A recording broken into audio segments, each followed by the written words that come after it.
మూడవ రోజు పుత్ర గణపతి. ఈ పుత్ర గణపతి తిథి ఏంటి? షష్ఠి. ఈ షష్ఠి తిథి రోజున పుత్ర గణపతిని ఉపాసించాలి. మూడవ రోజు పుత్ర గణపతిని ఉపాసన చేయాలి.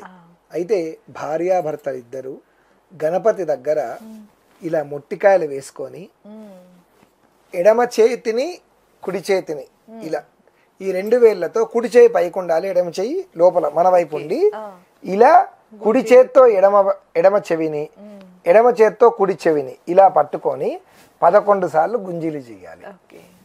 11 సార్లు ఇలా మొట్టికాయలు వేసి ఆ గణపతికి మనస్ఫూర్తిగా 5 సార్లు ప్రదక్షిణ చేసి మోకాళ్ళ మీద కూర్చోవాలి. కూర్చొని వాళ్ళ కొంగును గాని, మగవాళ్ళైతే ఇలా కండువాను గాని, ఆడవాళ్ళైతే వాళ్ళ కొంగును గాని ఇలా పెట్టి గణపతిని స్వామి నీవే నాకు పుత్ర సంతానమై పుట్టుమని ఆ గణపతిని నా ఇంట్లో నా కొడుగ్గా, బిడ్డగా, పిల్లలుగా నాకు పుట్టమని ఆయన్ని ప్రార్థించాలి.